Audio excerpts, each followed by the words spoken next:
What makes hundreds of people drink poison on command? November 18, 1978, Jonestown, Guyana.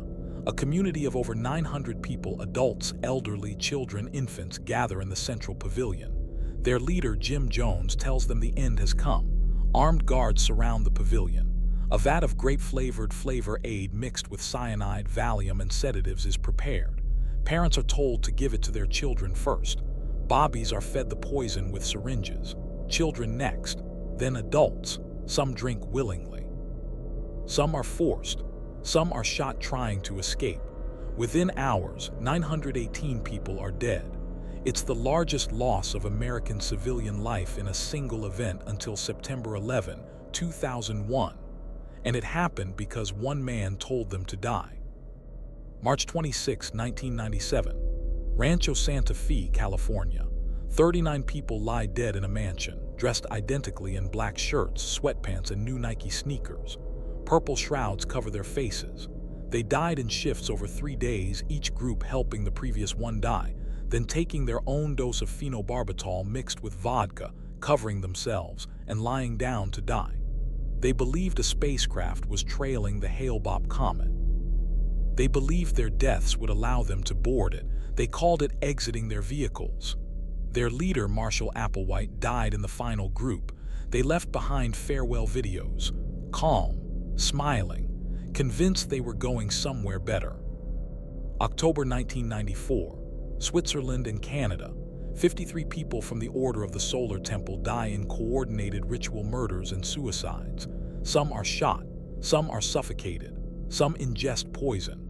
Their bodies are found arranged in star patterns, surrounded by candles and ritual objects. Many are burned in fires set to purify them for their journey to Sirius. The deaths continue. 1995, another 16 dead in France. 1997, 5 more in Canada. The cult believed Earth was doomed. They believed they were ascending to another planet. They died believing they were being saved. 3 cults, over 1,000 deaths, all convinced they were doing the right thing. Tonight, we examine the moments when belief became death, and entire communities followed leaders into oblivion. Because the most terrifying question isn't how cult leaders convince people to die, it's how they convince them to want to. Let's begin in the jungle, where paradise became a graveyard. On November 18, 1978, 918 people died in a remote settlement in the jungles of Guyana, South America. It was called Jonestown. It was supposed to be a utopia, a socialist paradise free from racism, capitalism, and oppression. Instead, it became the site of the largest mass murder-suicide in modern history. Jim Jones and the People's Temple. James Warren Jones was born in 1931 in Indiana. He became a charismatic preacher in the 1950s, founding the People's Temple Christian Church in Indianapolis. Jones was unusual for his time. He preached racial equality and integration, radical in 1950s Indiana. He advocated socialism and criticized capitalism. He performed apparent faith healings staged, but convincing to followers. He attracted a diverse congregation, black and white, poor and middle class. By the 1960s, the People's Temple had moved to California and grown to thousands of members. Jones was politically connected. He met with politicians, received awards, and wielded influence in San Francisco. But behind the public image, the temple was becoming authoritarian. Members were required to donate all income and property to the church. Dissent was punished with public humiliation and physical abuse. Jones claimed to be God, then a reincarnation of Lenin, then a prophet. Members were subjected to catharsis sessions, public confessions, and punishment. The move to Guyana. By the mid-1970s, Jones faced increasing scrutiny. Former members accused the temple of abuse, fraud, and intimidation. Media investigations were brewing. Government agencies were asking questions. In 1974, Jones leased land in Guyana, a small, impoverished South American country that welcomed the agricultural commune. The plan: build a socialist utopia in the jungle. Jonestown. Between 1974 and 1977, approximately 1,000 People's Temple members moved to Jonestown, a settlement carved out of dense jungle in northwestern Guyana. Jonestown was remote, 150 miles from the capital, Georgetown, accessible only by small plane or boat. Surrounded by jungle, isolated from outside contact. Initially, Jonestown appeared to be what Jones promised. Members built homes, farms, and communal buildings. They cleared land and planted crops. Children attended school. Medical care was provided. But the reality was darker. Members worked 12 16-hour days in extreme heat. Food was scarce, and of poor quality. Jones ate better than members. Armed guards patrolled the perimeter. Passports were confiscated. Communication with the outside world was restricted. Loudspeakers blared Jones's voice constantly, even at night. Punishments included beatings, drugging, and confinement. The White Knights. Jones became increasingly paranoid, convinced that the U.S. government, the CIA, and enemies were planning to destroy Jonestown. He instituted White Knights, emergency drills where members were woken in the middle of the night and told that enemies were attacking. They were gathered in the central pavilion and told they had to die rather than be captured. They were given drinks and told it was poison. It wasn't, it was a loyalty test, but Jones told them they had minutes to live. He watched as they panicked, cried, said goodbyes. Then he'd announce it was a drill. He was testing their faith. This happened repeatedly, conditioning members to accept mass suicide as a plausible response to crisis. Congressman Ryan's visit.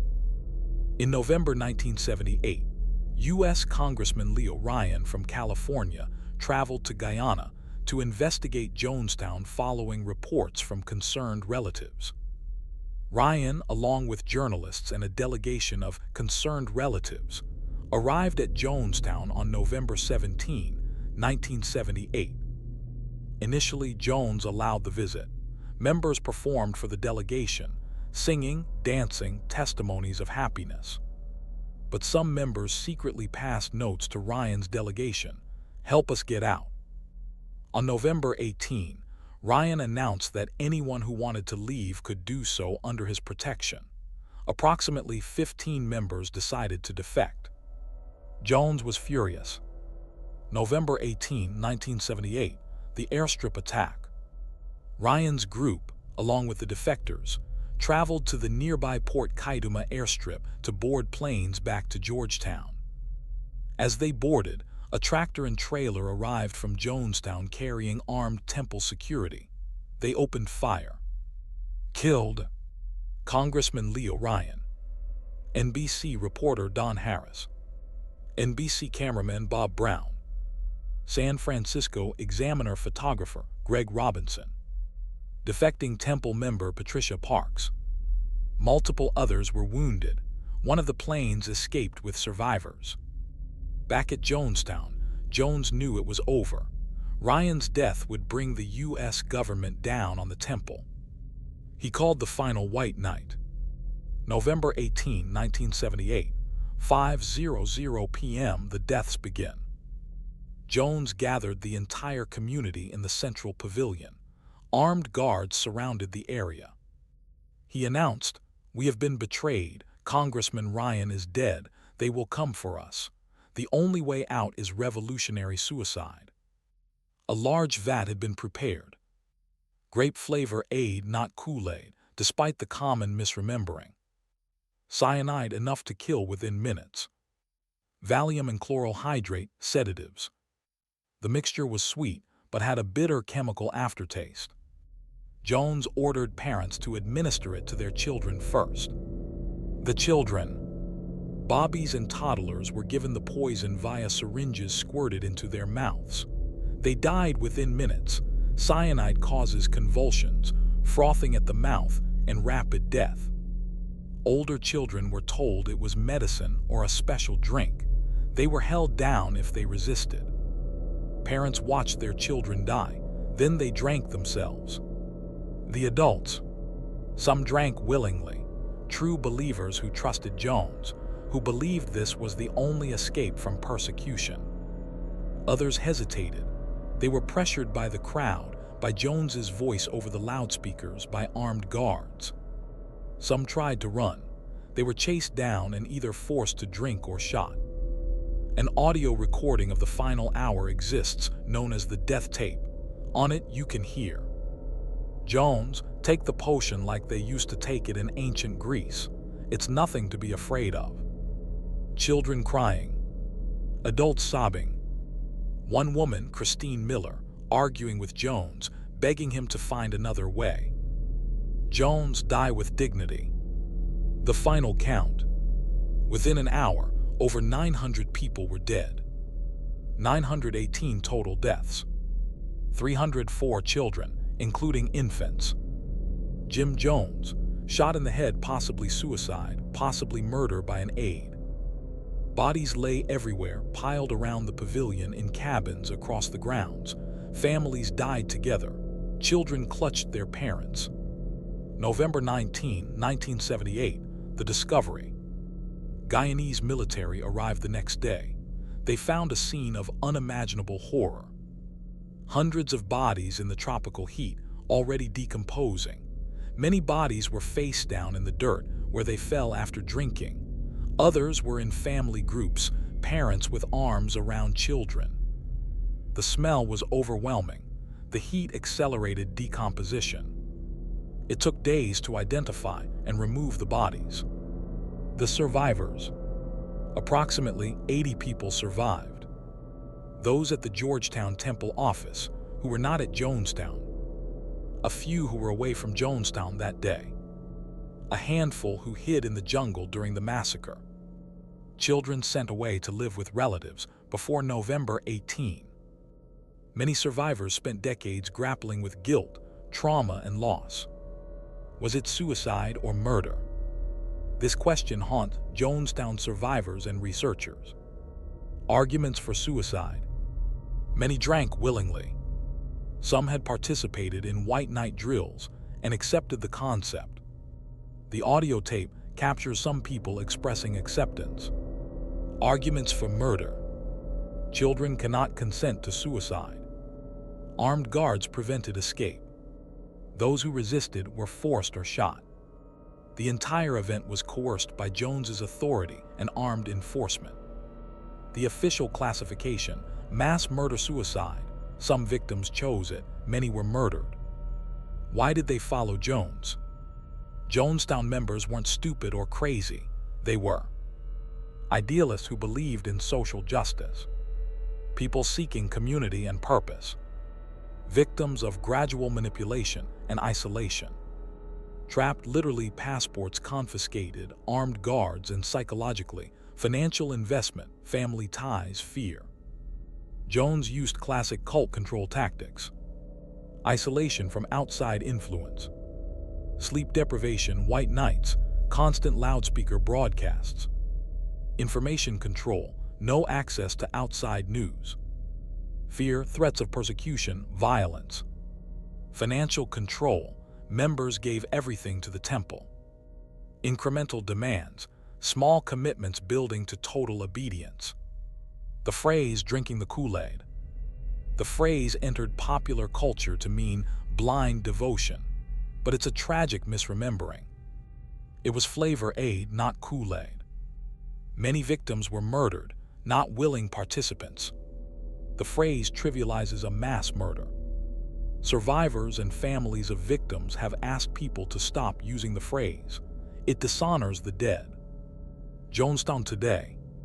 The settlement was abandoned after November 18, 1978. The Guyanese government bulldozed most structures. The jungle has reclaimed the site. Only a few foundations and the pavilion's concrete floor remain. A small memorial was erected in 2011. The site is rarely visited. It's remote, difficult to access and painful for survivors and families. The final message. One survivor, Hyacinth Thrash, who was elderly and deaf and slept through the massacre, woke on November 19 to find everyone dead. She later said, "I wish I had died with the rest of them. At least then I wouldn't have to live with what I saw." That's the legacy of Jonestown. Not just 918 deaths, but the survivors left behind, haunted by what they witnessed and couldn't stop. From a jungle where children drank poison, to a mansion where believers died in shifts. On March 26, 1997, police received an anonymous tip that something was wrong at a mansion in Rancho Santa Fe, an affluent suburb of San Diego, California. When officers entered the property, they found 39 bodies. All wore identical clothing, all were covered with purple shrouds, all died willingly. They believed they were catching a ride on a spaceship. Heaven's Gate, the UFO cult. Heaven's Gate was founded in the 1970s by Marshall Applewhite and Bonnie Nettles, two people who believed they were extraterrestrial beings inhabiting human bodies. Applewhite, called Dew by followers, was a former music professor with a history of mental health issues. He'd lost his job due to a relationship with a male student and struggled with his sexuality, which he viewed as sinful. Nettles, called T, was a nurse. She met Applewhite in a psychiatric hospital where he was a patient. Together, they developed a belief system. They were aliens from the kingdom of heaven, another dimension planet. They had incarnated into human bodies to recruit others. Earth was about to be recycled, destroyed. The only escape was to leave your human body and ascend to a spacecraft. This required total renunciation of human attachments, sex, family, individuality. The theology. Heaven's Gate blended. Christianity, Jesus was an alien. Resurrection was shedding the body. Science fiction, Star Trek references, UFOs, dimensional travel. New Age belief, ascension, higher consciousness. Gnosticism, the physical world is evil, spiritual escape is necessary. Applewhite taught that humans were vehicles or containers for souls. The body was temporary. Death was exiting your vehicle, a neutral, even positive event. The lifestyle. Heaven's Gate operated as a totalitarian commune. Members lived together, isolated from families. All possessions were communal. Members wore identical uniforms, androgynous clothing to suppress sexuality. Heads were shaved. 8 male members, including Applewhite, underwent voluntary castration to eliminate sexual desire. Members used identical language and mannerisms, speaking in plural we. All individuality was suppressed. Members supported the cult through web design business. Ironically, they were skilled programmers and designed websites in the 1990s. Donations from recruits. Many members came from wealthy backgrounds. The recruitment. Heaven's Gate was small, never more than a few dozen core members, but it attracted educated, intelligent people. Former professionals, engineers, nurses, artists. Middle class and wealthy individuals. People seeking spiritual meaning in a secular age. Applewhite didn't promise easy salvation. He promised difficulty, sacrifice, and transformation. For some, that was appealing, a rigorous path to transcendence. The Hale-Bopp Comet. In 1996, 1997, the Hale-Bopp Comet made a close pass by Earth. It was visible to the naked eye for months, a spectacular astronomical event. In November 1996, amateur astronomer Chuck Schramek took a photo of Hale-Bopp and claimed there was a Saturn-like object following the comet. He speculated it was a UFO. Astronomers quickly debunked this. It was a photographic artifact, a star in the background, nothing anomalous. But Heaven's Gate believed it. Applewhite announced, "The marker we've been waiting for had arrived. The spacecraft following Hale-Bopp was coming to collect them. They had to exit their vehicles to board it. Preparation for death. In early 1997, the group moved into a mansion in Rancho Santa Fe, California. They began preparing. Final messages. Members recorded farewell videos. In them, they appear calm, even cheerful. They speak about graduating and moving to the next level. They express no fear. Physical preparation. They packed identical bags with clothing, identification, and a few personal items to take with them to the spacecraft. They purchased identical outfits. Black shirts, black sweatpants, new Nike Decade sneakers, all wore the same brand and style. They brought new $5 bills. They believed they'd need money in the afterlife. The method, they planned to die in shifts, groups helping earlier groups, then taking their own doses. The poison, phenobarbital, a barbiturate mixed with vodka, followed by plastic bags over their heads to ensure death. March 22-26, 1997, the deaths. Over 3 days, the 39 members died in 3 shifts. Shift 1, 15 members. The first group ingested the phenobarbital vodka mixture, lay down on beds, and placed plastic bags over their heads secured with elastic bands. They died within minutes. Shift 2, 15 members. The second group covered the first group's bodies with purple shrouds, cleaned up, then took their own doses and died the same way. Shift 3, 9 members. The final group, including Applewhite, covered the second group, then ingested the poison and died. 1 or 2 members of the final shift may have helped the last few before dying themselves. The scene. Each body was lying on a bed or bunk, arms at sides. Dressed identically, black shirt, black sweatpants, Nike sneakers. Covered with a purple shroud. Positioned peacefully, as if sleeping. Personal items were placed next to each body. Packed overnight bag. Identification. $5 bill, and in some cases quarters, perhaps for cosmic toll booths. The mansion was clean, orderly, quiet. March 26, 1997, the discovery. On March 26th, an anonymous caller, later identified as former member Rio D'Angelo, who had left the group before the suicides but had received instructions to call police, tipped authorities. San Diego County Sheriff's deputies entered the mansion and found 39 bodies in various rooms. The discovery shocked the nation. Who were they? The victims ranged in age from 26 to 72. They included Thomas Nichols, brother of actress Nichelle Nichols, who played Uhura on Star Trek. Former computer programmers, engineers, nurses. People who had been with the group for over 20 years. Recent recruits who joined in the 1990s. 21 women, 18 men. Most were white, middle-class, educated. They were not mentally ill in the clinical sense. Psychological evaluations of members who left before the mass suicide found them largely normal. The farewell videos. Before dying, members recorded individual farewell videos, excerpts. We couldn't be happier about what we're about to do. I'm looking forward to it. I've been looking forward to this for a long time. This is the happiest day of my life. They smile, they laugh, they appear genuinely joyful. These videos are deeply unsettling because they reveal the completeness of the belief. These people were not afraid. They wanted to die. The public reaction. Heaven's Gate became a media spectacle. The identical Nike sneakers became iconic. Nike briefly stopped production of that model due to association.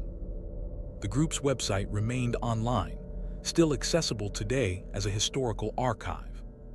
The mass suicide sparked debates about cults, mental health, and internet-age recruitment. The mansion was later sold. The new owners had difficulty reselling due to the stigma. It's now a private residence. Why did they do it?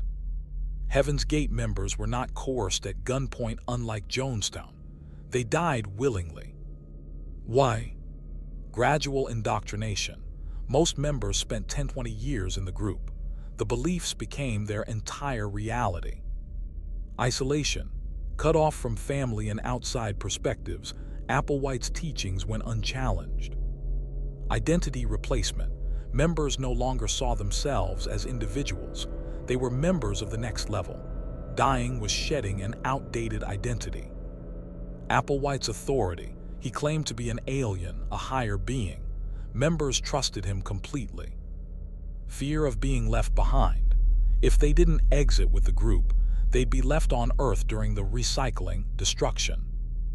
Reframing death. Death was not death, it was graduation, exiting the vehicle, moving to the next level. Language shapes perception. The survivors. A few former members survived. Rio D'Angelo left shortly before the suicides, called police afterward. He later committed suicide in 2022. Wayne Cook and Chuck Humphrey left the group before March 1997, but attempted copycat suicides afterward. Cook succeeded. Humphrey survived but later died by suicide. Others, a handful of former members who left years earlier, survived. Most have tried to live anonymously, haunted by their time in the cult. The website. Heaven's Gate's website, heavensgate.com, remains online, maintained by surviving members or sympathizers.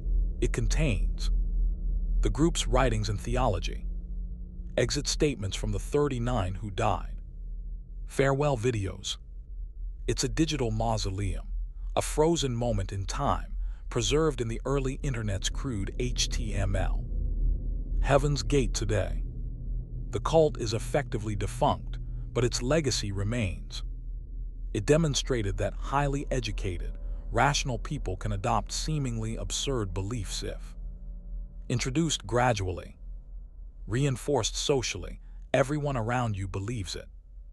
Tied to identity and purpose, isolated from alternative perspectives.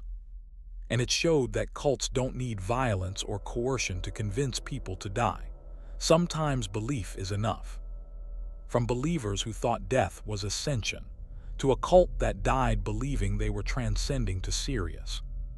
Between 1994 and 1997, 74 people associated with the Order of the Solar Temple died in coordinated mass murders and suicides across 3 countries. Unlike Jonestown, a single event, or Heaven's Gate, a single group, the Solar Temple deaths occurred in waves, carefully planned, ritualized, spread over 3 years. And unlike other cults, the Solar Temple targeted the wealthy and powerful. The Order of the Solar Temple. The Order of the Solar Temple, Ordre du Temple Solaire, OTS, was founded in 1984 by Joseph Di Mambro and Luc Jarrett. Joseph Di Mambro, Belgian con artist with a history of fraud. Charismatic, manipulative, obsessed with reincarnation and secret knowledge. Luc Jarrett, Belgian homeopathic physician. Intelligent, well-spoken, attractive. He was the public face. Di Mambro operated behind the scenes. The theology. The OTS blended medieval Knights Templar mythology. They claimed to be the reincarnated Templars. New Age beliefs, ascension, higher dimensions, cosmic consciousness. Apocalypticism, Earth was doomed, escape was necessary. Ritual magic and esotericism. Core beliefs. Members were reincarnated Knights Templar, destined to save humanity. Earth was on the verge of ecological and spiritual collapse. The only escape was to transit to Sirius, a star system they believed was humanity's true home. Death was not death, it was shedding the physical body to ascend. The recruitment. Unlike most cults, the Solar Temple targeted the elite. Wealthy business people, politicians, professionals, doctors, lawyers, executives. Membership fees were enormous. Members paid tens of thousands of dollars for initiation and continued contributions. The appeal. Exclusivity, not everyone was worthy to join. Secret knowledge, members learned hidden truths about reality. Ritual and ceremony, elaborate theatrical initiations. Status, being part of a select spiritual elite. At its peak, the OTS had approximately 500 members across Switzerland, Canada, France, and other countries. The secret doctrine. Dimambro and Juret taught that the world would end soon: environmental collapse, nuclear war, spiritual degradation. Members could escape by transiting to Sirius. Transit required ritual death. The physical body had to be destroyed for the soul to ascend. Only true believers would transit successfully. Doubters would be reincarnated on Earth. They also taught that some members were cosmic children, advanced souls destined to lead humanity. Dimambro's daughter Emmanuel was a cosmic messiah. The decline. By the early 1990s, the OTS was collapsing. Financial problems. Dimambro had embezzled member funds for personal luxuries. When members discovered the fraud, donations dried up. Legal troubles. Canadian authorities investigated the OTS for illegal weapons possession. Juret faced charges. Defections. Members began leaving, questioning the teachings. Dimambro's paranoia.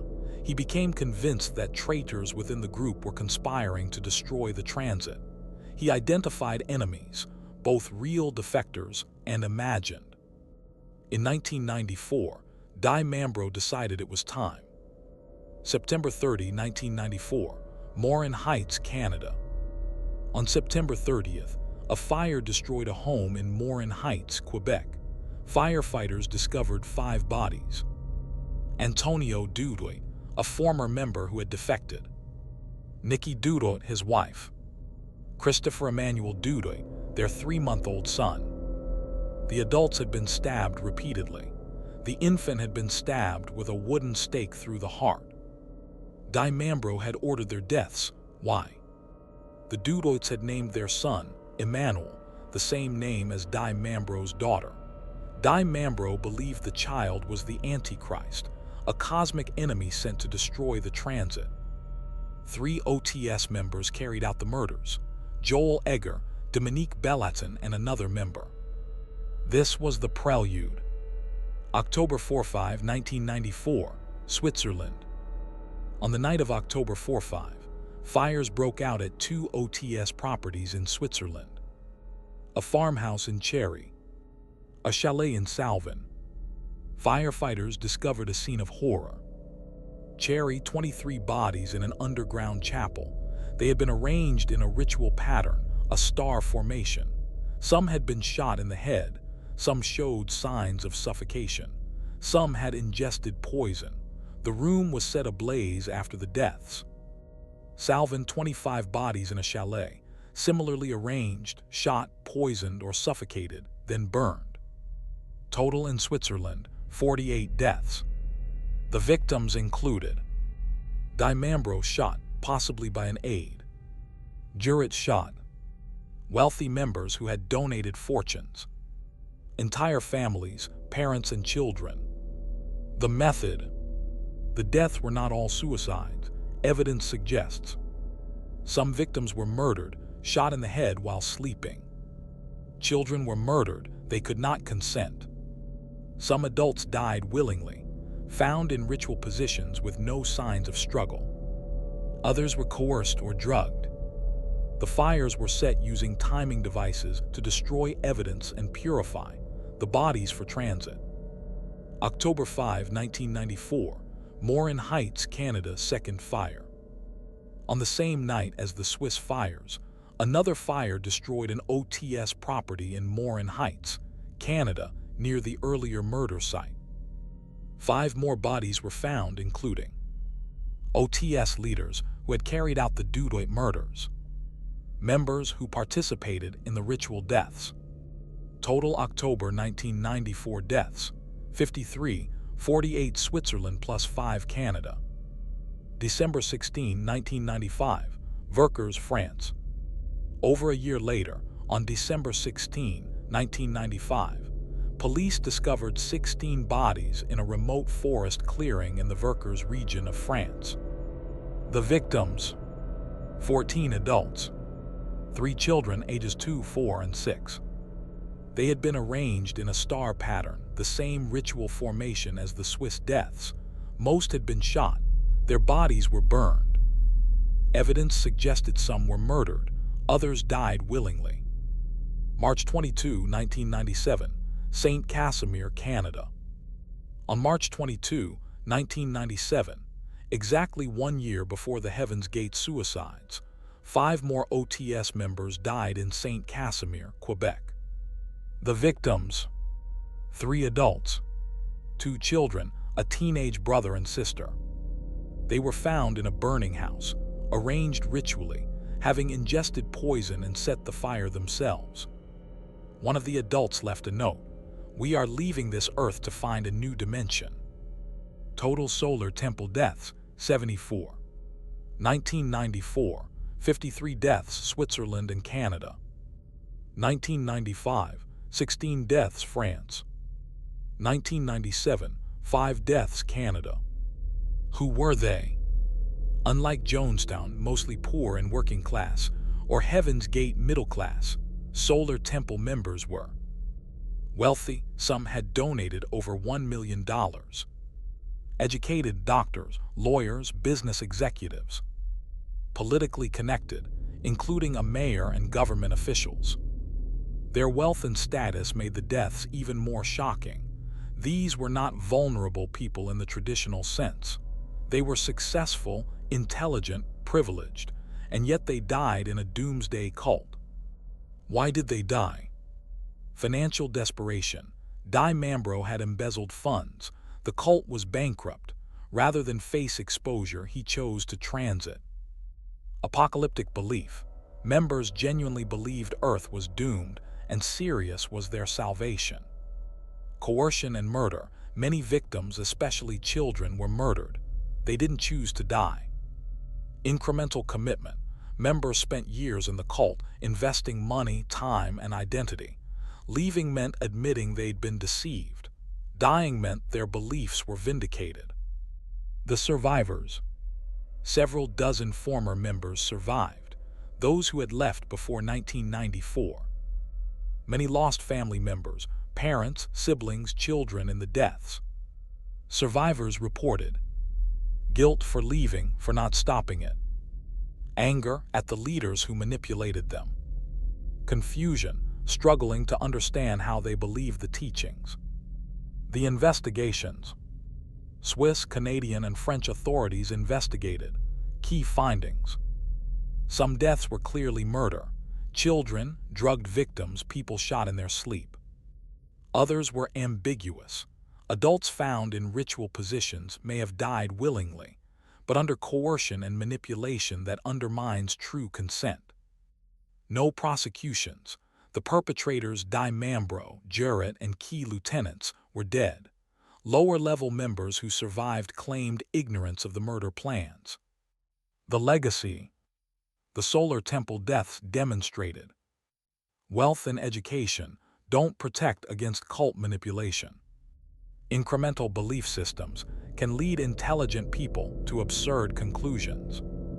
Apocalyptic beliefs plus charismatic leadership equals potential for mass death. Children are always victims. They cannot consent to cult belief systems. The question that remains: 74 people died believing they would wake up on Sirius. They believed it so completely that parents killed their own children to save them. How does belief become that powerful? And how do we recognize it before it's too late?